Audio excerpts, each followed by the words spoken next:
Okay, Rabbi Isai. L'chaim. L'chaim, l'chaim. What a great crowd we have tonight. Baruch Hashem. Baruch Hashem. L'chaim. When somebody says, you can count on me, what does that usually mean? They got your back. You can, as they say, you can trust them. Right? So count on me. Count on me is going to be about can we be relied on? Can we be trusted? As you'll see. Anyway, this is the fifth segment in Counting Days. This is all about the season of Sefirah, or the Mitzvah of Sefirat Ha Omer. And today's class has been generously sponsored by Michelle Kahn. And she's celebrating the life of her brother, Michal Kalman ben Tzvi Mordechai, on his yahrzeit today, Rosh Chodesh Iyar. And it's interesting that as we are entering really the month of Iyar, have entered today, this is the only month of the year that every single day of the month is united with the performance of the same mitzvah. And that is the Mitzvah of Sefirat Ha Omer. There is no other month quite like that. There are weeks that are united by a common mitzvah. There are days, but not a whole month. This is the only time we have such a thing. So the neshama should have an aliyah. And as we learn about Sefirat Ha Omer and the fulfillment of this mitzvah, may we have the wisdom to count our days and use our time well so that we fulfill our shlichut, our mission on earth. Okay, so I'm going to give you a little bit of a preface only because some of the things that we talked about in the previous lecture are relevant, and the previous lecture took place almost a year ago because this is a continuing series. And I know you can go back and you can watch episode 4 and then watch episode 5 and you say, why is he repeating this? I just heard this. And the answer is because this is live. And many of you didn't watch episode 4, even though I posted it and suggested that people should watch it, and that it's a good idea to brush up. So the thing goes like this. The mitzvah of Sefirat Ha Omer is very clearly spelled out in the Torah. Very clearly spelled out. There's no question about that there is such a mitzvah. What is not as clear is when that counting begins. We know it begins somewhere after Pesach, but the language of the Torah, mimacharat haShabbat, opens itself to various interpretation and misinterpretation. And there was a time when the Jewish people were faced by a great spiritual danger. And that is, there were these renegade Jewish groups, non-halachic, who created a non-halachic, or really what we call non-Torah Judaism. Why was it Judaism? If you define Judaism as something that comes from God, obviously this can't be Judaism. But if you define Judaism as something that Jewish people create or make, sure, why not? And anything goes. Many years ago, I gave a lecture for an organization or grouping I would never speak for again. It's called Limud, very controversial. I felt like I was duped into it. And I don't know, to me it seemed that there was a tremendous bias against the Torah approach to Judaism. And I'll tell you right now, I would never go back again. But so I remember I gave this lecture, and it was about Kabbalah. So I said, the first thing you need to know about Kabbalah is that it's part of the Torah. It's part of Torah tradition. It's not like a new religion. It's not separate. So there's dimensions in Torah. And there was this number of people, one couple in particular, started to argue with me.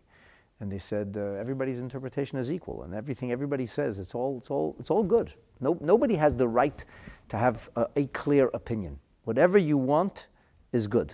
This like moral relativism about Judaism. So I said to them, so you mean just because somebody's Jewish, like by birthright, so therefore they have the right to interpret the Torah at will and it becomes Judaism? And they said, yeah, exactly. I said, wow, that's very interesting. So I guess you believe that 1 billion Catholics or Christians are actually Jews, and that it's actually Judaism, because it was created by a bunch of Jews. Everybody there was Jewish. So they're like, no. I'm like, why not?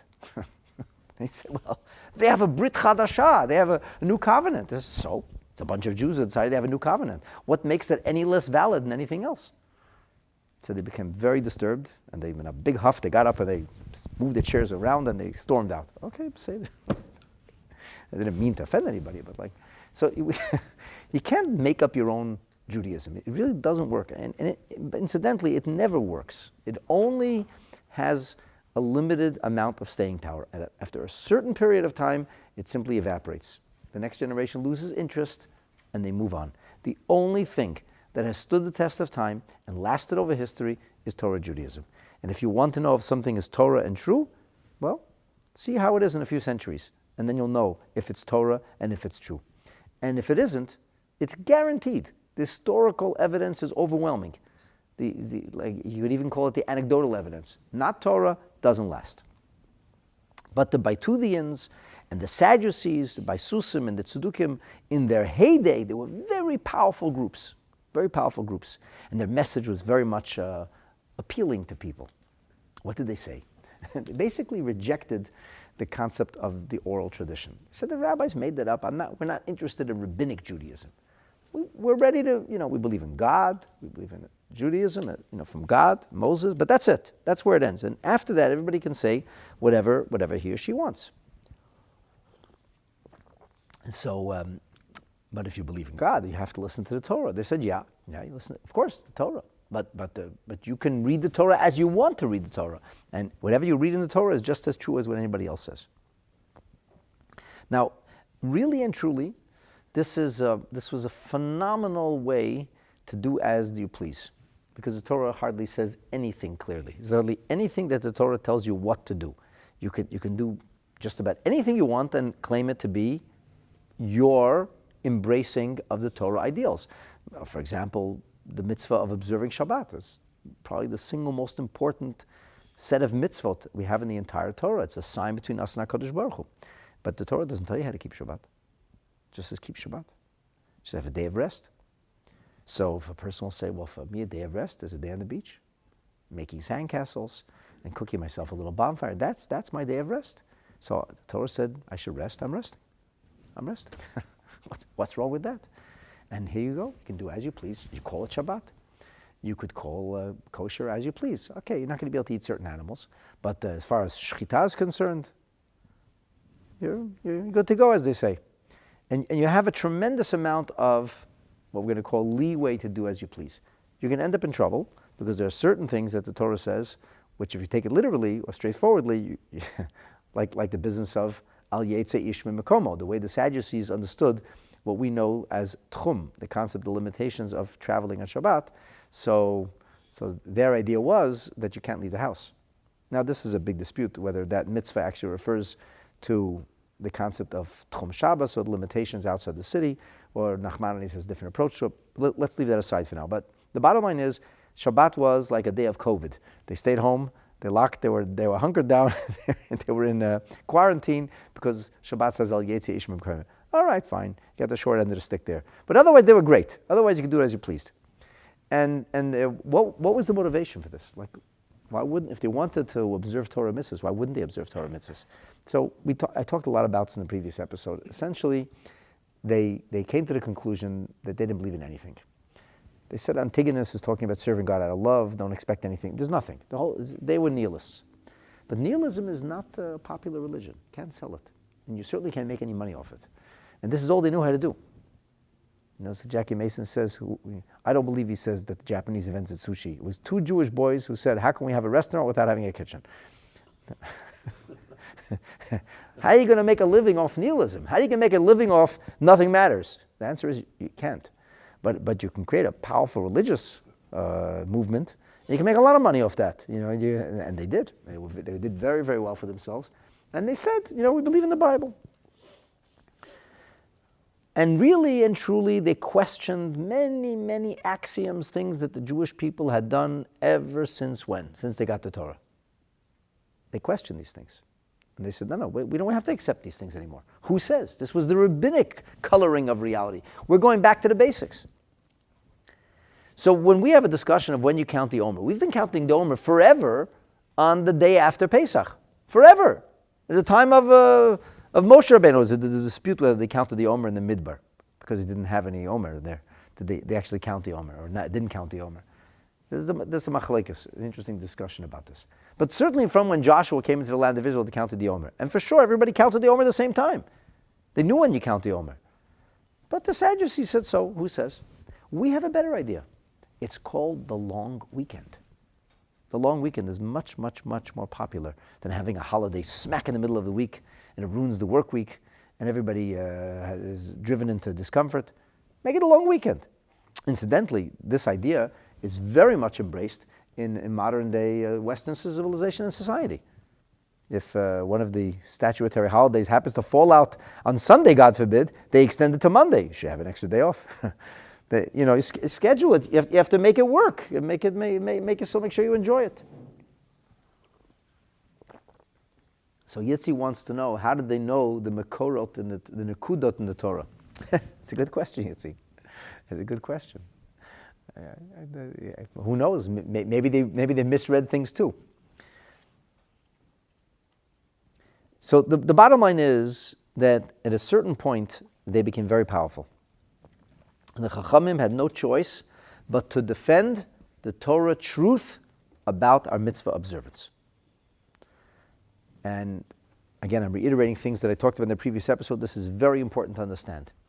We do not count the Omer on the day after Pesach because of a convincing argument that was advanced by Rabbi Yochanan ben Zakkai or by Rabbi Eliezer or Rabbi Yehoshua or Rabbi Yishmael. We say, really? Rabbi Yehoshua said that? We're going to start counting the Omer on time now. Because Rabbi Yehoshua proved to us that it has to be so. Rather, we had a Torah tradition. The Sadducees came along and said, tradition? That's a knish, that's a bagel, that's a fiddler on the roof. We don't know what that means. We don't know. We're not going to devote ourselves to some kind of tradition. Show us in the scripture. And the sages knew that it was in the scripture, because everything's in the scripture. As they say in Yiddish, alt steht in the Torah. Everything's in the Torah. So they said, listen, this is the Torah truth. It has to be so. And if we look, we will find many proofs. And there's a very interesting note from Rav Adin Even Yisrael Zechon Livracha in the Steinsaltz Talmud. I'm just going to share it with you because I think none of the Mefarshim really speak about this question. None of the Mefarshim ask, why are we going through argument after argument after argument? There's going to be no less than 5 different methodologies of proving the sages were right, of proving that it says it in the Torah. Like, why do you have to keep mentioning this again and again and again? And he wrote something very interesting. Rav Adin believed the following: the sages foresaw grave danger if the heretical statements of the Bethusians were to spread to the larger concentration of Jews visiting Jerusalem during the Passover pilgrimage, especially with regard to the mitzvah of counting the Omer, which is incumbent upon each and every single Jew, as we're going to learn about in some of the later episodes in this series. Therefore, each sage felt duty-bound to cite an additional proof to disprove the claims of the Bethusians. And the sages instituted a procession for harvesting the Omer in the presence of many people in order to impede the influence of the Bethusians, as described in the Mishnah. And so too, the Gemara cites numerous sources that this was to disprove their opinion. So, for example, they would cut the barley on Shabbat, and they would say Shabbat Hayom. It's like a big ceremony. In the second Beis Hamikdash, things were done very ceremoniously. They were under the culture was the Greek, which was adopted by the Romans. You know, the Romans were famous for the oratory, and they made big speeches in the Senate, and they were very dramatic. So a lot of things culturally became like that. At the time of the second, we don't know about this in the first Beis Hamikdash, but the second Beis Hamikdash, the music they had was very dramatic. They used dramatic. We know what the music is because that's what comprises what's called today the Skarbava, the Nusach that we have, Ashkenazi Jews from the second Beis Hamikdash. It's dramatic music. It was drama. So they would make these dramatic announcements. Shabbat Hayom, and they say Kain, Shabbat Hayom. Shabbat Hayom? Yes, it's Shabbat. Shabbat Hayom? But you didn't hear the first 2 times. And then they would say, Magel zeh? Is this a sickle? And they say, yes, a sickle. Magel zeh? Is it? Yes, it's a sickle. Magel zeh? Yes, it's a sickle. Oh, okay, good. No, it's a sickle. What is this? Sounds crazy. And the answer the Mishnah says is to disprove. Nobody should say later, I'm not sure it could be done this way. Any way you do it. No. They made a very, very strong point of making a whole dramatic announcement about it. So be very, very clear what they were doing. And this is what Rav Adin says. This is what must have motivated the sages to come up. But they came up with these ingenious arguments. Every sage had to come up with his own argument. Rabbi Yochanan ben Zakkai already gave an argument. Rabbi Yochanan ben Zakkai was the leader of Sanhedrin. He was the de facto leader of the Jewish people. If he comes up with an argument, isn't that good enough already? No. And that's why we started to hear in the Gemara over here. The Gemara came along and the Gemara said that we have a number of arguments now. And the Gemara even gave us a mnemonic. And said Rabbi Eliezer, Sofer, Rabbi Yoshua, Mona. Rabbi Eliezer is the counter, Rabbi Yoshua is enumerating, and Rabbi Yishmael is Ma'amar, and Rabbi Yehuda is Lamata. These are, by the way, all euphemisms or references to the specific word in the scripture that they zero focus on, or in order to demonstrate their point. So we had even like, all of this is siman. There was a time when the people used to memorize the Gemara. So we have simanim. Mnemonics. To remember, many of these things already fell away in the times of the Goinim, but some of them are left, and this is one of the simanim that's left in the Gemara. So in the previous episode, I talked a lot about this, and I elaborated on it, and we learned the opinion and the teaching of Rabbi Yochanan ben Zakkai himself, and then we talked about the great Rabbi Eliezer, that's Rabbi Eliezer ben Hyrcanus, who of course was a prime disciple of Rabbi Yochanan ben Zakkai. And now we're going to move on to the opinion of Rabbi Yoshua. I made you photocopies. You're probably looking at this and say, like, this is like 3 lines. What are we doing for the next hour? Oh, these 3 lines, to understand them, you have to have a tremendous amount of information. It's not simple. It's not straightforward, really and truly at all. And I hope, with Hashem's help, that when we all leave here tonight, we're going to have a profound understanding of what Rabbi Yeshua's perspective was and how he demonstrated that the Torah tradition can be found in the Torah itself if only you look at the Torah properly. So Rabbi Yoshua says like this. He says, the Torah tells us, Amra Torah, and this itself is going to be controversial later, because when we say Amra Torah, the Torah says, what we're about to read doesn't actually, the words are from the scripture, but that's not the simple meaning of it. Amra Torah, the Torah says, Manei Yomim v'kadesh Chodesh. Count days and sanctify a month. Count days and sanctify a month. Where does the Torah say this? The Torah doesn't really say it. What the Torah says is, and this is a story that's found in Parshat Bahalotcha, in the 11th chapter of the book of Numbers. We had grumbling Jews. Not a surprise. This is textbook. Throughout the Torah, the narration of the Jewish people in the desert, they're kvetching and complaining. But this is a very famous complaint. It was so famous that it fueled one of the most widely known ads, certainly of the 80s and 90s. I remember it. And it was, I think it was for a restaurant called Wendy's. And there was a whole lot of bread, and there wasn't much of a hamburger. Now what was the line? Where's the beef? You guys remember that? Where's the beef? Everything came straight from the Torah. So the Kibbutz Hatava, yeah. The Jewish people came and they said, so where's the beef? Yeah, manna. Where's the beef? Like, where's the good stuff? A nice barbecue. Manna's interesting, We're not astronauts. We're tired of eating crystals and bowls of some strange-looking round stuff. We want to have beef.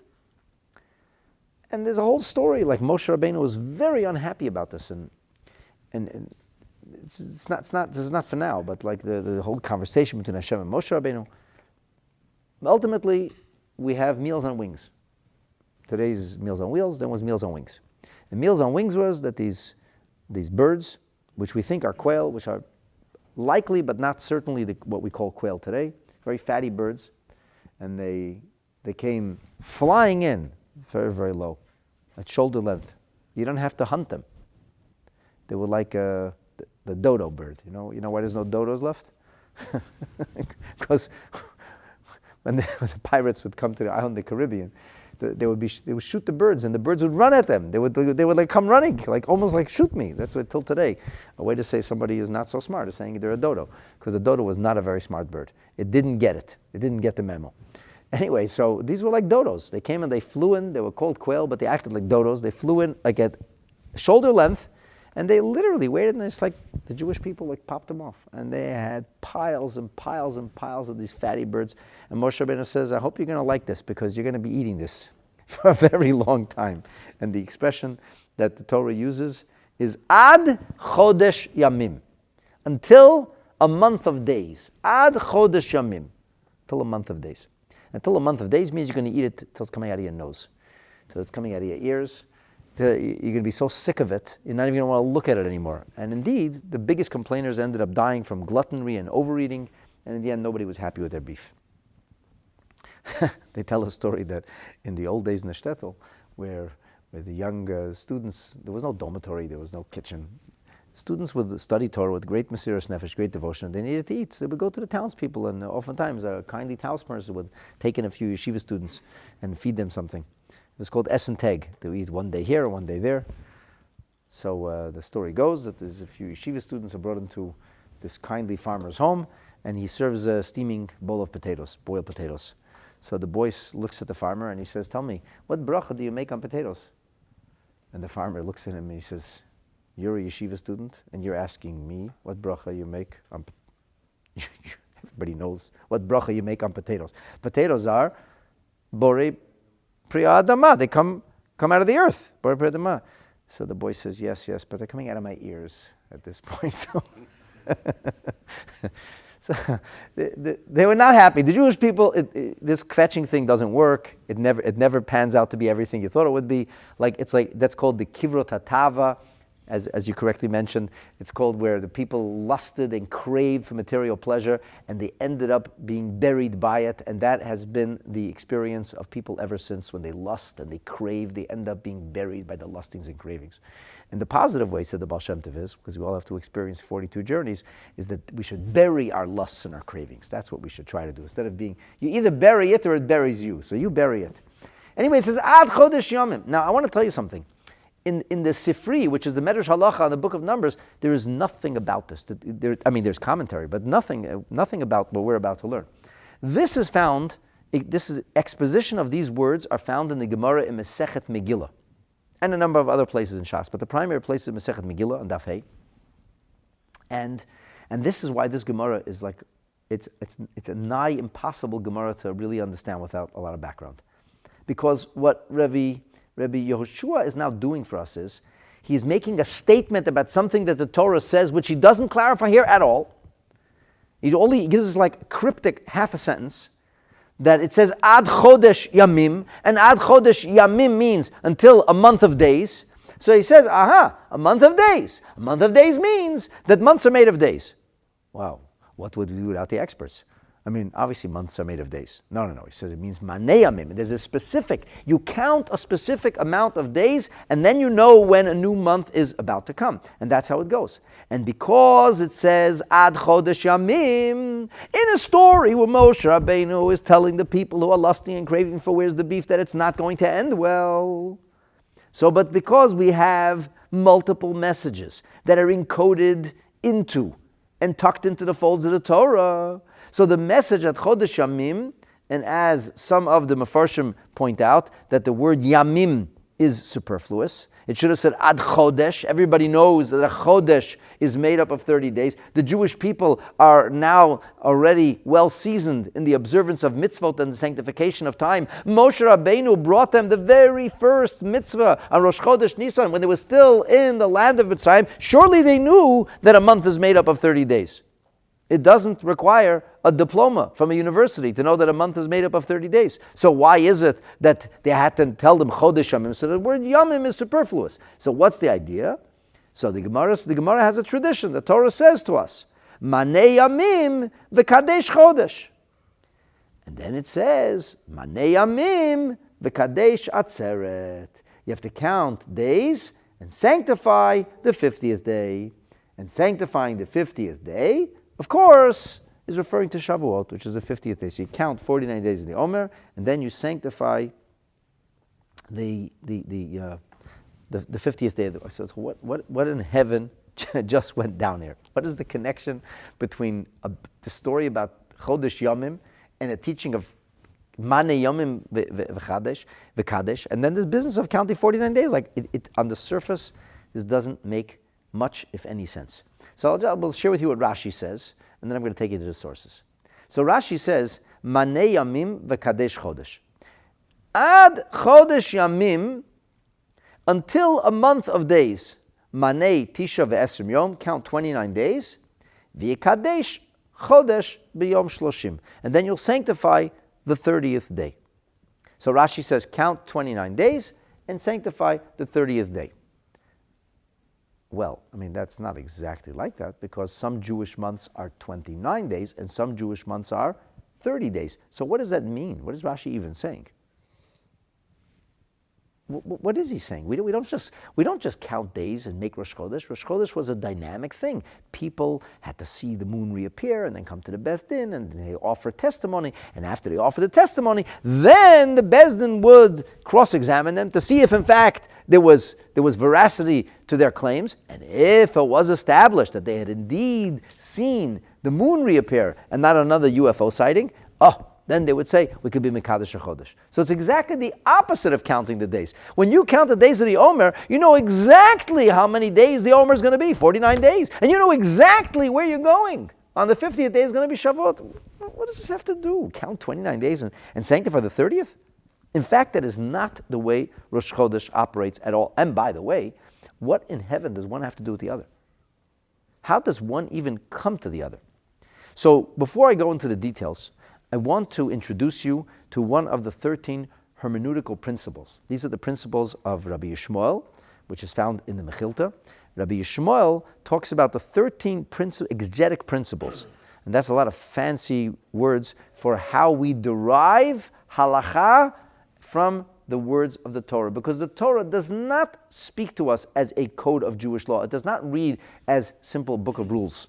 It's a book of stories, and it's a book of ideas, and it's a book of general overarching terms, which is why the Bethulians and the Sadducees felt they could do whatever they want and get away with it, and they did for a little while. But you have to know how to read the Torah. You have to be an expert. So there's like you have a legend, and the legend helps you read the map. So if you don't know, you don't understand the legend, you can't read the map. And generally speaking, if you're not a radiologist, it's probably not a good idea to try to read the radiology report by yourself. It's just not a good idea. People go to school for a long time to learn how to read a radiology report and what the report means. It's much more difficult and sophisticated to be able to read and understand the Torah. But these are the 13 general principles. Truth be told, that in other sources they're much more than 13 principles. 13 is a great oversimplification to some degree, but it works. It works. And it's so important, by the way, these 13 principles and the idea that Torah was given to us, lidrosh, that we should investigate and be able to extrapolate Hashem's desires from us, that we recite the 13 principles every single day of our lives. Every day, if you're a Torah Jew, and if you pray, that is the last thing that you say before the formal Shacharit service begins. And one of those principles is something called a binyan av. What is a binyan av? So there was a very interesting book that was printed at the end of the 15th century. And it was actually printed literally 2 years before the Inquisition, when the Inquisition broke out. Just 2 years before. There was a great Torah sage, whose name was Rabbi Yehoshua ben Moshe Halevi.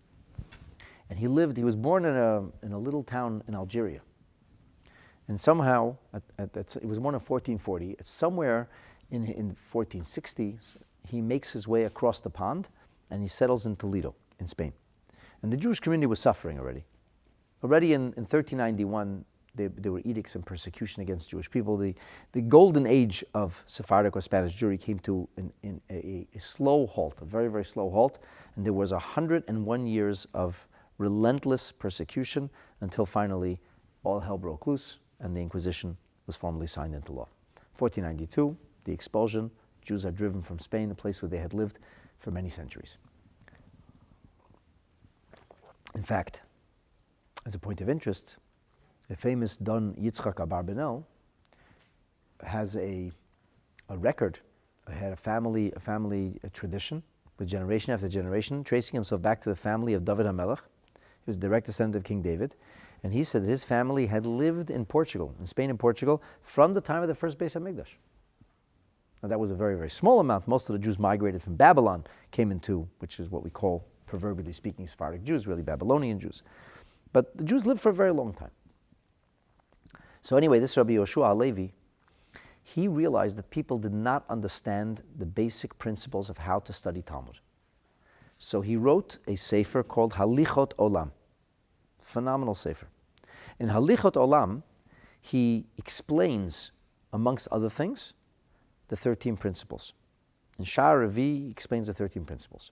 So I want to read that. I don't actually own the sefer, but today you can get everything on a computer chip, so I did print it out. I want to read to you what he writes. I'll tell you what a binyan av is, and then I'm going to tell you he even gives us an insight into why it's called a binyan av. In the second chapter of the fourth section or gate, he says like this. Mida b'Torah, there is a measure, a mechanism in Torah. Sha'akatuv yigala v'yifaresh b'makom echad, that the Torah will explicitly spell out or clearly state in one place. Umimenu lemeidim b'chol hamakomot. The Torah does not repeat itself. So if it tells it to you once, it already told it to you. And now you have to learn this principle and apply it to all like principles. Silly example. The teacher says, anybody who comes a minute late to the morning schedule, if you come a minute late, so school begins at 9, if you come 9:01, you lose whatever it is. You're marked late or absent. And then the question is, so what happens after there's a recess period and you come a minute late then? Does the same thing apply, or is it only for the morning? And a student would come late and say, you marked me absent. Well, why? You only said that to us about the morning. And the teacher could say, common sense. I'm telling you that we need to have punctual attendance. And if we're not going to be punctual, then we're not going to be able to have a normal classroom, because I start teaching and then this one comes and that one comes and the other one comes and they didn't hear what I start. So that it's just, you're absent. It makes sense that you're absent because you don't know what's going on in the lesson. You missed the first 5 minutes. You missed the foundation. How are you going to build a building? You're absent. You may be physically here, you're absent. The teacher wouldn't have to repeat his or herself because they already told you the principle. I'm just giving you just a lame, easy example for you to understand. But that's what Rabbi Yoshua says here. He says, the Torah is Yigala v'Yafarish. Torah reveals it to you in one place. Umimenu lemeidim b'chol hamakomot. From there you learn from other places. What kind of places? Places where we have similar halachic principles, similar legal principles. Torah tikatzer v'tirmoz b'miktzat al hakol, because the Torah is very concise, and the Torah will give you something in the shortest possible fashion, and you're expected to toil and work. Do not expect to find everything spelled out for you. That's not the way Torah works. So he says, as such, if the Torah is going to tell you a principle, the principle does not have to be repeated in every expression of halacha. It doesn't matter if the expressions of halacha are talking about totally different mitzvot. The principle is the principle. V'lachein, therefore, he says, why is it called the binyan av? Binyan av literally means the building of the father, or the father's building. So what does it mean to build a father or father's building? And he says a beautiful thing. We know in Torah that a teacher is not referred to in Torah literature as a teacher. Rather, as Rashi says on the famous words, V'shinantam levanecha, Rashi tells us, B'chol makom, in every place in the scripture, Harav korui av, the teacher is called a father. V'hatalmud korui ben, and the disciple is called a child. And he cites one of the most dramatic episodes in the entirety of the Tanakh, the story in the book of Kings, where Eliyahu Hanavi disappears in a flash of light, or he moves at the speed of light, turns into photons. And when that moment happens, so Elisha rends his garments, and he says, not my Rebbe, Avi, Rechav Yisrael u'Parashav. So he uses euphemism, and he calls him a chariot, but he first says, my father, my father. Now, in fact, it's not a secret that Elisha was not the son of Eliyahu. He was not his father. Elisha only meets Eliyahu at a later point. Eliyahu seeks him out, and he makes his acquaintance, and he draws him to him. And he says, you are going to become my disciple. So, what does that mean? And Rashi cites this as an example. By the way, Rabbi Shua doesn't say this here in Alich, so I'm filling you in. But he just says 3 words. HaMelamed hu ka'ov. But this is the background. This is where Rabbi Yeshua is coming from. The Melamed is like a father. Vaha lomdim mimenu, those who learn from him, ki yotzei yerecha, are like progeny. And therefore he says, what happens is, it's binyan av. If one source in Torah becomes the proverbial teacher or instructor for another source of Torah, we call that the building of a father. That's like father built. Like it's like we would say in modern English, fathered by. This is like the father of, or that's the brainchild of. Same way we use that terminology in English, brainchild. This is the proverbial father. So the father is not to be understood as a more important or overwhelming kind of halacha, but rather quite literally that the father gives birth to the offspring, in that the teacher's offspring, the teacher's disciples, are called offspring. So here we have a principle which is instructing other principles, and because it's instructive and because it's within the Torah milieu, that's why it's called a binyan av. Of course, the Gemara doesn't talk about this. There's not even a mention of a binyan av, but that's what's going on here. In fact, this is going to be a binyan av. We have 2 very separate verses. We have a verse that's talking to us about grumbling, complaining Jews and what's going to happen within a month. But we have a Torah description of time. That's the key. It doesn't matter if Moshe Rabbeinu is talking about complaining Jews. Why is that even relevant? Why do we have to read the story? Why do we have to go into the details? What if it was a month Moshe Rabbeinu could say, you'll eat until it comes out of your nose? No, he said, it's ad chodesh. And he said, ad chodesh yamim. And from this, the Torah uses that story to convey to us something about time, the way we sanctify time, the way we count time. So it says ad chodesh yamim. That becomes the father source. That becomes the source. From there, the Torah is communicating to us that if you want to know how chodesh works, is ad chodesh yamim, you count days. So if that's the source of counting days, and then we have something similar where there's a counting and a sanctification, so then we can understand one from the other. That's the basic principle. Now let's look together at the details. Because, okay, how did the grumbling Jews, how did that become the source for time? What does it mean? So there's a Gemara in Maseches Megillah, it's in Daf Hamid Beis, and the Gemara talks about a number of teachings that are attributed to Rabbi Abba, who was citing teachings in the name of Shmuel. And because the Gemara gave us one teaching, and this teaching was about the Megillah, and it's an interpretation of the pasuk in the Megillah, in which it said that the Jewish people accepted upon themselves that they should fulfill the mitzvahs of Purim, and it says v'lo yavar, and that they would not, this would not pass from the Jewish people. In other words, the Jewish people would continue to observe these mitzvot. So we have a teaching from Rabbi Abba in the name of Shmuel. The Gemara says, since we brought a teaching of Rabbi Abba in the name of Shmuel, here's another teaching. And this is the primary source of this, but that's how the Gemara works. It's a story about the Megillah, exegetic reading of a verse that talks about Purim, and all of a sudden we end up with Moshe Rabbeinu in the desert in Parshas Baloscha, and the teaching has nothing to do with beef or grumbling or lust and craving. Bishmuel says like this: Minayin she'ein monin yamim lashanim. How do we know that we don't count days for a year? How do we know we don't count days for a year? What does that even mean? What do you mean? Of course we count days for a year. Everybody knows that a year is comprised of so many and so many days. So he says, what does it mean, minayin? I'll tell you what Rashi says, and then I'm going to give you the background. Rashi has a very interesting way of explaining this. Rashi says like this. For example, he says, like what? I mean, I don't even know what that means. Well, you don't count days for a year. So obviously, we're not talking about what people do. If people do count days or people don't count days, we're talking about halachically.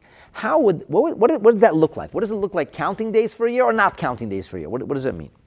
So Rashi says, Kigoyim, for example, the Omer koinim, yayin shani toim l'shana, which is the expression, a Talmudic expression. It means I make a vow. I'm not going to drink wine for a year.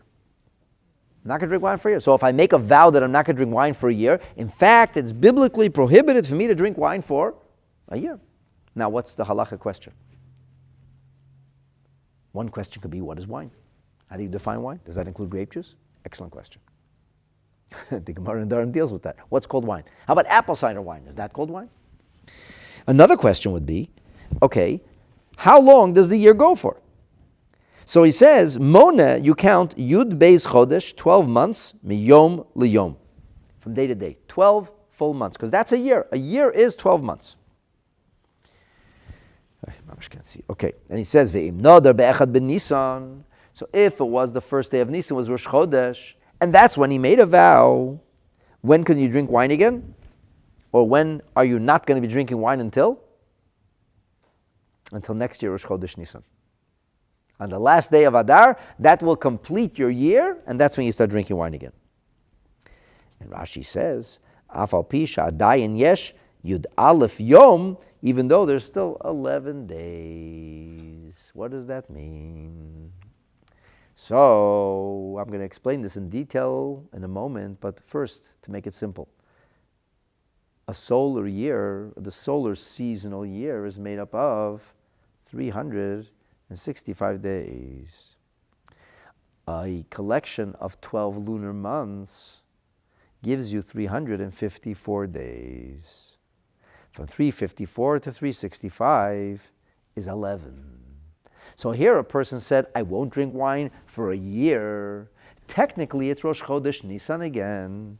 Hey, but technically, it's a year hasn't passed by yet. You're missing 11 days. So do you say that this person can't drink wine till Yud Aleph Nisan because he has to wait for 11 days? The answer is that these are the Sheshna Yomot HaChama Yeterin Al Yomot HaLavana. So we say, or Pamim Shana Oisim Chodesh Chaserim. It could be even different. Sometimes we make months that are made up of 29 days. So the question is, does that count? And the answer is, it doesn't. It doesn't count. Why doesn't it count? It doesn't count because days don't count in a year. What counts is a year. A year is made up of 12 months. 12 months have passed by, our year is done. That's what Rashi says. But the Rambam puts it a little bit different. The Rambam explains this a little bit differently. He talks about specifically, not about a detail of a halachic application, but he gives us a overarching general ruling, a general principle of how we count years. And I want to share with you the words of the Rambam himself. This is found in the beginning of the laws of Kiddush HaChodesh. And this is important to know. Right at the beginning of Kiddush HaChodesh, we have already established, Rashi told us, that the solar year is longer than the lunar year. So how much is that? And Rashi tells us, the Rambam tells us in the first chapter of Kiddush HaChodesh, in Perek Beis, Rashi tells us it's 11 days or so. And then he begins to explain how this works. He says, what happens is, these 11 days, which are different, he says, if we were going to have a year of lunar months, efsher liyot hashana shnei masar chodesh v'kach v'kach yamin. We can't have a year which is made up of 12 months and so many days. How do we know this? Because he says it's written in Parshas Bo, where we get the first mitzvah, l'chodshei hashana. It talks about years, and talks about years made up of not of days, but rather of months. Chadoshim atamona ve'ein atamona yamim. We count months, we don't count days. So from the words of the Rambam here, that would be how we would read the Gemara. Rashi gives us a technical example of it. The Rambam says, overarchingly speaking, we don't count days rather than a year. I'll give you a simple example. Every company has to file for the year's end. Every company has a year's end. And usually, at least in Canada, companies will choose the year's end that is most advantageous. Most advantageous is there's a time when the business kind of winds down and time when business picks up. So for example, most schools or shuls, the year begins in September on the secular calendar. That's when people are coming back for the high holidays, people renew their membership, people decide to join a shul. It makes sense to have a year's end in September. It makes sense for schools are beginning, it makes sense for schools to begin in September. It makes sense. So many of these institutions will have a year's end like that. So we actually had the story for a variety of reasons. When we were first incorporated, our year's end, I think, was in June or July. And it didn't make any sense. It didn't make sense because the summer is not the most busy, but it's the quietest time. And it actually made things difficult for our accounting. So our accountant proposed a very interesting idea. He said, we are going to file a short year. We're going to file a year. The year is going to be comprised of July and August. And then we're filing. And we're going to start a new year. And our new year is going to start in September. And the CRA has no problem with that. So we filed a short year, and we moved our year's end to September. And that made sense for a lot of reasons. It made sense for our books. So it works well for our books. So here you have a situation where you have to have a seasonal year, because Passover always has to be celebrated in the spring. But you're missing 11 days. Okay, so you'll have 12 months and 11 days. So what are we in now? We're in the 11 days. What's wrong with that? 11 days. 11 days, a non-month 11 days. And then we'll start Nisan over. Finish Adar, go for 11 days, and then you'll have a new year starts, and then your year will be seasonal. You'll never have any problems. You don't have 13 months a year. You have 12 months and 11 days. So no, the Gemara says we can't do that. And this is how the Rambam would interpret these words of Rabbi Abba. Omer Shmuel, ein monin yomim lashana. We don't count days for a year. Days don't get counted for a year. Only months get counted for a year.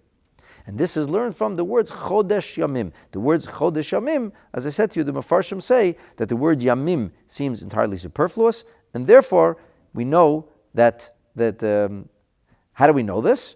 Because it says L'Chodshi Hashana, pardon me. It says L'Chodshi Hashana. Chadosh Matamoina, you count months, and in order to establish the Shanim, Ve'en Atamona Yamim L'Shanim.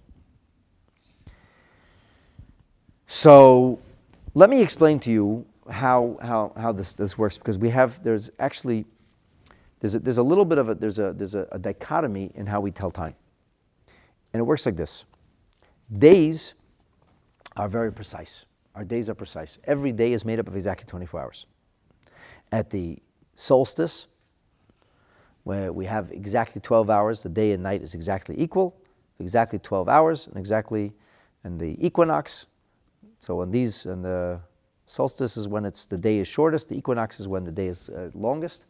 And the bottom line is, we have the equal time when it's exactly the same, right? Equinox is when it's exactly 12 hours each, and the solstice is when the day or night is longest and shortest. They're like, if you want to divide it up into a pie, so if you have like spring and autumn over here in your circle, so these two poles are going to be the days when it's exactly 12 hours each.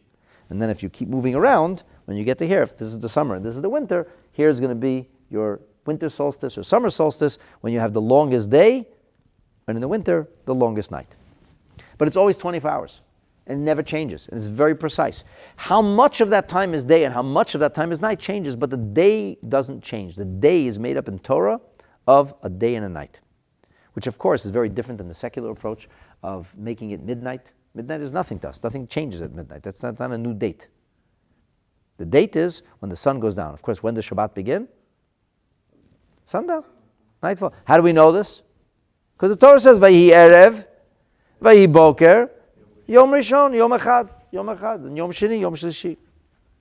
Now, we also have a calendar, not only weeks, which are made up of days. We also have a calendar which has years, which means an annual cycle of seasons.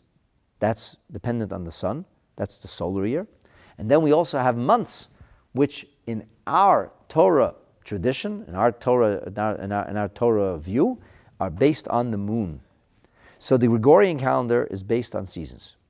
It's not based on the moon. And therefore, the moon could be small or big at any time of the month. It depends. That moves around constantly. And that's why you could have Friday the 13th or whatever else it is, or when the full moon comes to this, all the superstitions. For us, it's very simple. The beginning of the month is always going to be the moon's reappearance. The end of the month, the moon is gone. Okay. Perfect. Everything is exactly so. Well, it's not so exact.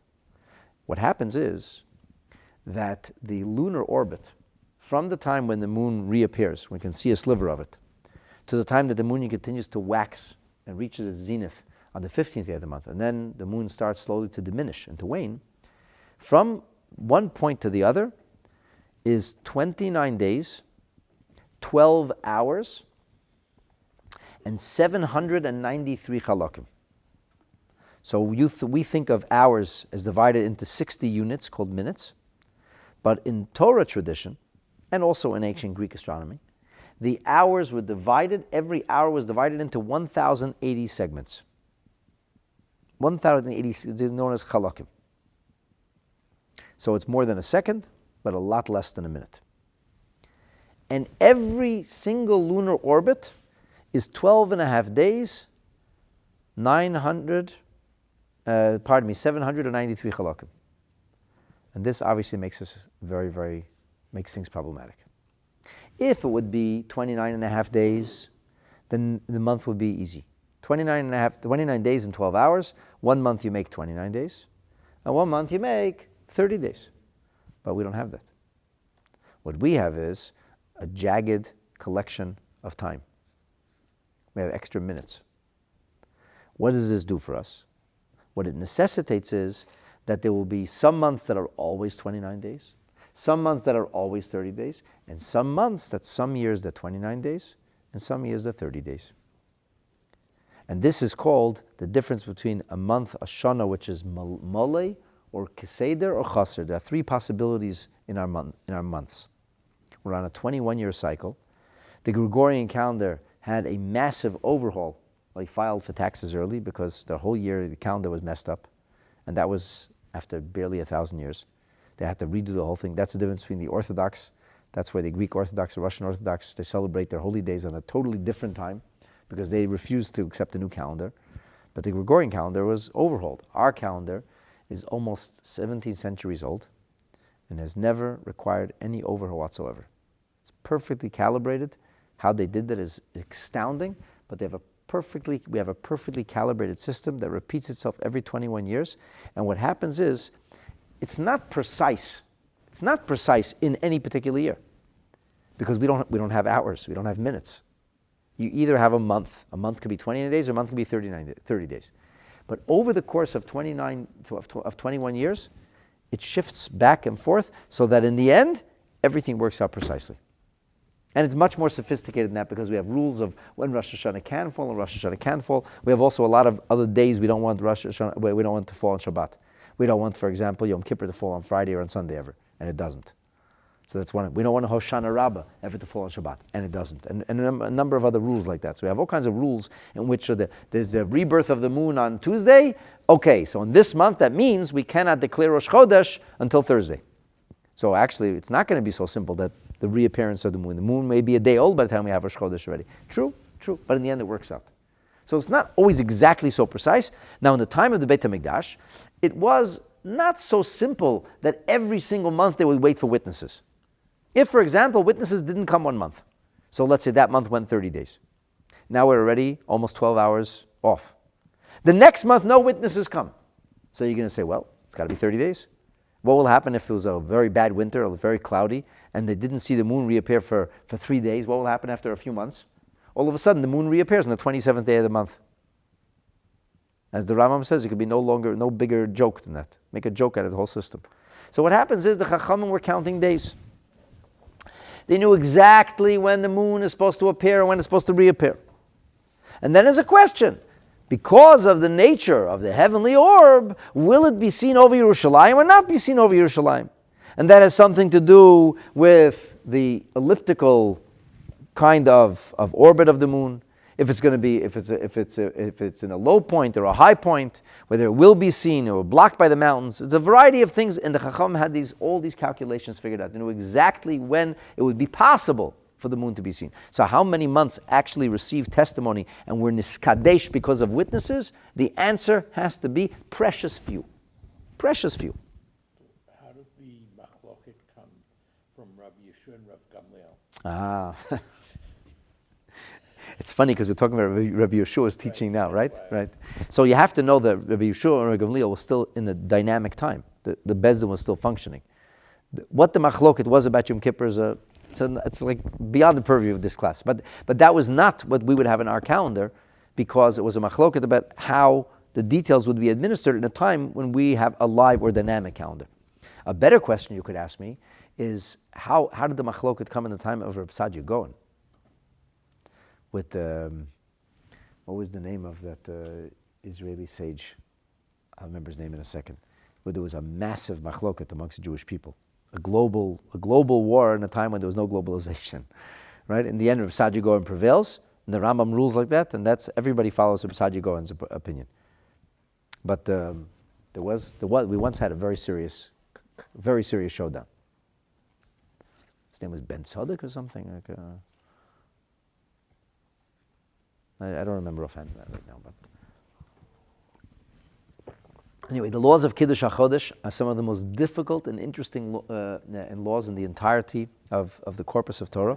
In fact, nobody else wrote the laws of Kiddush HaChodesh other than the Rambam Maimonides himself, because it's not even relevant today. Today, all you have is a simple calendar to figure out the calendar. That's not very complicated, relatively speaking. But the details of when the moon might appear or might not appear, like in our day and age, totally irrelevant. But the Rambam includes it. And it's very, very challenging halachot to learn, but it's part of Torah. Anyway, this introduces us to the next piece as the Gemara continues. So the Gemara tells us that the Rabbanon from Caesarea, and even though Caesarea was the Tel Aviv of its day, and it was supposed to be built to rival Jerusalem, and it was built to make Jews forget about Jerusalem, and we have a new beautiful metropolis, which basically disappeared off the map. And it was only because some guy in a plane flying over a reconnaissance in the 1950s discovered he could see the Hippodrome. He said, "One second, this is crazy." And then they discovered this is the ancient city of Herod. And they discovered this massive harbor that rivaled the harbor of Rome. The whole thing had collapsed. There's nothing left of Caesarea. Till today, it's known for having a golf course today. It's like there's nothing left, right? Yerushalayim is Yerushalayim. It doesn't work. You can't replace the truth. It never, ever works. So, but where's Chacham who lived there?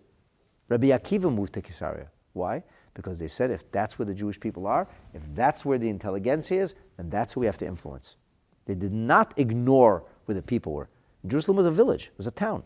So can't live in a town. We have to live where the people are, where the population is. And they moved to Caesarea. Many, many great sages lived in Caesarea. So the Rabbanan of Caesarea, huh? What'd you say?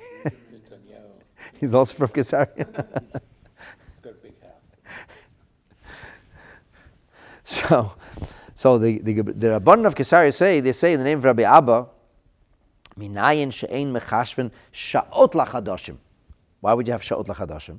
Because if you have 29 and a half days, and then 12 hours, and then 793 halakim, so maybe Rosh Chodesh should be like in the middle of the night, or middle of the day.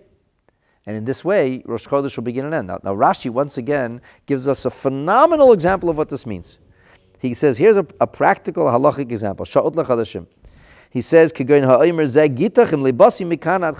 halacha that says a person could give a get, a divorce, on condition. And this conditional divorce is only going to be effective if it actually happens that way.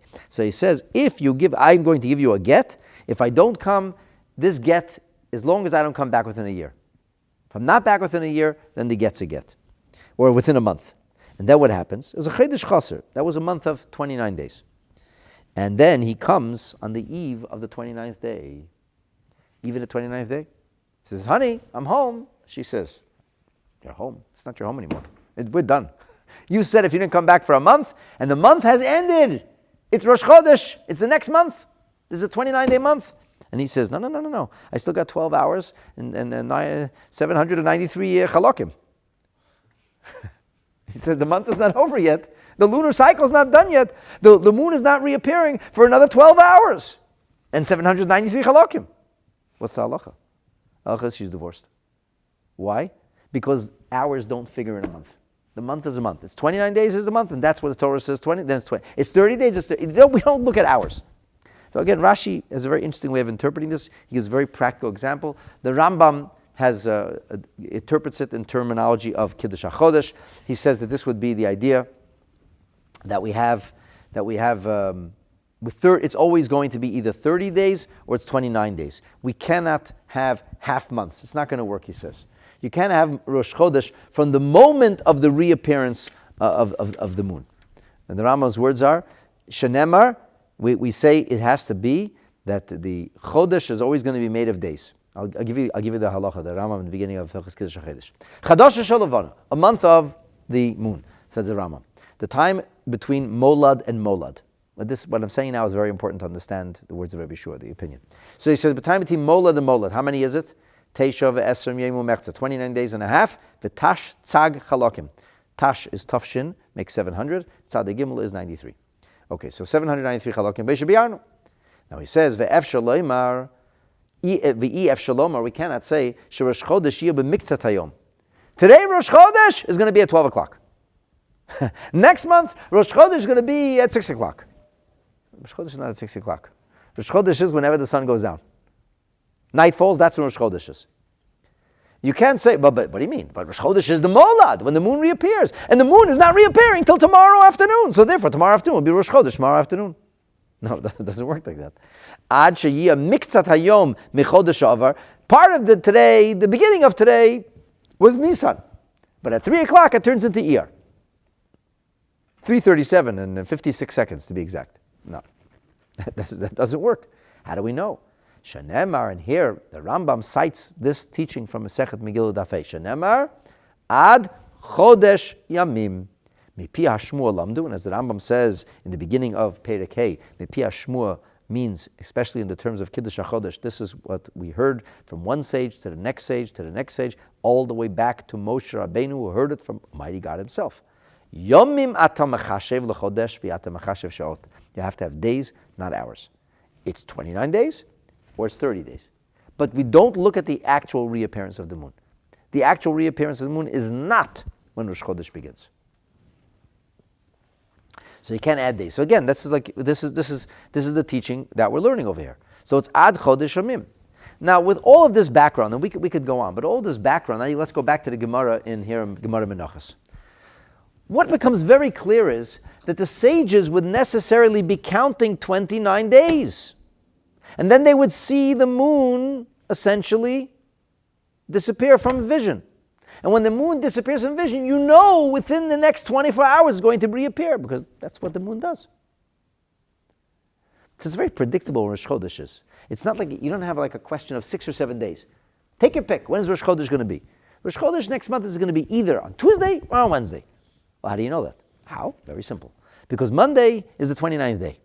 So either Rosh Chodesh is going to be on Tuesday, or Rosh Chodesh is going to be on Wednesday. But I know if this day is the month begins here, I know I have 29 and a half and 793 chalakim of days until the moon's reappearance. So the Bezdin was always counting days. Remember what I asked you in the beginning? I said, well, counting days? We don't count days to sanctify. We wait for witnesses. Of course you wait for witnesses. You just wait for witnesses any day? Who knows? Maybe the UFO is going to show up with the moon. Of course not. We know exactly when the moon's going to show up. There's a precise system in place. Chodesh Yamim. We know exactly when Rosh Chodesh is going to be. Today or tomorrow. Exactly. We know exactly how to count. 29 and a half days and 793 chalakim. So now go back to the Gemara. Now you understand what Rabbi Yeshua is saying. Rabbi Yeshua says we have a binyan av. The binyan av is that when it comes to sanctifying days, there are no surprises. There's no surprises. 1 year it's this way, 1 year it's that way. No, the Torah has a system. And the fact that there are competing systems, that there's the 24-hour which is precise and the days which are always the same, and the fact that the moon is jagged, and it's precise. The moon is exactly, the lunar orbit is exactly 29 and a half days and 793 chalakim. It's exactly, but it doesn't fit exactly into the days. And of course, this speaks to the bigger question. Why is it that in every civilization that we are aware of, they always had 7-day weeks, and they always had like 30-day months? But 7-day weeks don't fit into a unit of 30 days. The basis of the abacus or algebra is that everything goes into tens. By the way, it shows up in the Torah, because the Torah, when it enumerates and counts the population, it always rounds it off to 10. The basic principles of algebra are found in the Torah's counting of people. Everything rounds off to 10. So if the month is going to be 30 days, it should have been 3 sets of 10. Or if 10 is too much, make it 6 sets of 5. 7 days is nothing. And of course, every calendar is jagged. Every calendar has empty boxes. We sell that for advertising in the calendar. Empty boxes on top, empty boxes on the bottom. It's not just, everybody does it. It is empty box. What do you do with the boxes? Why? Because the nature of the boxes are, you're always going to have the month is beginning at the end, and then it ends somewhere. How did we come up with this? Who came up with this crazy idea? of using 7 days. Who came up with this? The answer is, this is God's fingerprints. God came up with this. That's why every civilization who were incommunicado for thousands of years has the same exact 7-day week. Because this is the evidence of the HaKadosh Baruch Hu creating the world in 6 days and resting on the 7th. So we have these competing units of time. We have actually 3 competing units, if you want to get technical. You could say we have the competing unit of the year, which is a seasonal year, which is 365 days. By the way, that also has half hours and chalakim. It's also not precise. And then we have the lunar orbit, which is 29 and a half days, as we learned. And then we have the days. But we're going to, for simplicity's sake, we're going to say that there's the heavenly orbs, which the heavenly orbs have its time, and then we have days. And there's a problem between the two because they don't fit. The days do not fit neatly into the heavenly orbs. They fit broadly, generally speaking. You could say 354 days. By the way, the lunar calendar, our lunar calendar, can go as low as 352 days or as high as 356 days. There's a 4-day disparity. But remember, over 21 years, we make it up. It's a 4-day disparity that's possible. So it's really not simple. You have a year when all the months are 29 days. It gives you the shortest of year. Or you give it the fullest of year. And then, of course, we have a leap year, which is a whole other story, 13 months. Then we're exceeding 365 days, significantly. So when we talk about balancing time or things being precise, insofar as whether we talk about a month, which comes to Rosh Chodesh and sanctification, or we talk about Shavuot, which is to be celebrated at the end of counting days, end of the Omer. And over there it's actually days, it's not months, it's days. In both situations, we have the same principle. And the same principle is that things are predictable. By virtue of counting days, you can predict, you know when it's going to be. It's not all over the place. It's uniform. There's uniformity. In the Torah system, there's uniformity. So go back to the Gemara now. Now you should be able to understand this Gemara. We learned about a Binyanav. We learned about the way the sun and the moon work. We learned about the way the days work. We learned about the conformity of time, the symmetry of time, and the nature of sanctifying days. So Rabbi Yoshua says, Omer Torah, the Torah says, Manei Yamim v'kadesh chodesh. Yes, you have to count days. It doesn't even matter that the days are not exact. You're still counting days. You count 29 days, and then you wait for witnesses. Or you look at, let's say in the literal way, you wait for witnesses. But after 29 days from when? From when the moon reappeared last month. It doesn't even matter when Rosh Chodesh was last month. From when the moon reappeared last month. Because we know that the lunar cycle requires a count of 29 days. And in 29 days, you have to be prepared for its reappearance. And we know, the Tosfos has a little, this I'm explaining to you how Rashi explains it. Rabbeinu Tam explains it a little bit differently. Rabbeinu Tam explains that we know that after the moon disappears, we know it's going to reappear within 24 hours. We don't know exactly which hour, but everybody knows. You see the dark sky, you know the moon is going to be tomorrow night there's going to be a moon in the sky. You know that. The question is when it's going to be reappear. So the way Rashi learns this, we say, Manei Yamim v'kadesh chodesh, Manei Yamim v'kadesh atzeret. So says Rabbi Yeshua, could you please tell me, Mr. Sadducee, you Batuzian, with the kind of ridiculous approach that you have. Pesach fell out on Tuesday, and you're waiting until Matzoi Shabbat to begin counting, so you should have your long weekend. He said, that makes no sense. It doesn't fit with the system of Torah. The Torah creates a system, and the system is predictable. The system is not all over the place. Ma chodesh samach lebiato nikar. Just like the Chodesh, when we know when it's about to come. It's predictable. Afatzeret, samach l'biaton nikeret. We know when Shavuot is going to come. We know exactly when Shavuot is going to be. Whenever Pesach was, that's when Shavuot is going to be. According to you, when will Shavuot be this year? I don't know. We'll have to find out when Pesach is, and then we'll count a couple of days. We'll see which day of the month of Pesach falls out, and then. So when will Shavuot be? Is Shavuot going to be on the 6th day of Sivan? Well, I don't know. Depends. This year it might be on the 11th day of Sivan, because Pesach came out on Shabbat, on Sunday, and if it comes out on Sunday, we have to wait until, I don't think that could actually happen next Sunday, it's Monday night. It's going to be 5 days later. So Shavuot is not going to be celebrated at a precise time. The way Rabbeinu Tam reads this, he says, we know Shavuot is celebrated on the 6th day. We know approximately what the moon looks like on the 6th day of the month. We know when the moon looks like. The moon always looks the same on Shavuot. Big moon, small moon, blood moon, they call it. But you know the size of the moon. The 6th day of the month is predictable. A little more, a little less is predictable. According to the Betuzian, you could have Shavuot on the 10th day of Sivan because he's looking at the long weekend. He said that doesn't fit within the system. There's a binyan av in Torah. The binyan av is we count days and it's predictable. Your ideas, you want to conform to a rigorous, specific reading of Torah that is at loggerheads with the rest of Torah. That makes no sense. You're creating contradiction of Torah. And therefore, it's impossible to entertain your concept. And you see the Torah is telling us clearly, by virtue of this binyan av, the Torah is telling us how, whenever we're counting days and sanctifying days, counting days and sanctifying days are always a predictable business. There are no surprises. They say like summer is beautiful in Ontario. Last year it was on a Tuesday. That's a joke, but like, we know when the summer is. We know. Everybody kvetches and complains. Why is it still cold? Why is it still cold? It's already May. You forget from last year. This is the way it is. This is not New Jersey. It's going to be cold. It'll be cold days and warm days until we get to June. That's the way it is here. So in the same way, that this is a predictable reality. And now we can understand what Rashi says. Now Rashi's words make perfect sense. Ad chodesh yamim, that menei tisha ve'esrim yom, v'yikadesh chodesh b'yom shloshim. Rashi says, Mas Chodesh Samach Lebiato, just as the month is close to its arrival, its nikar. What does this mean? Says Rashi, Me'ei matai hitchil limnot. When did they start counting down to the next month, the next Rosh Chodesh? When?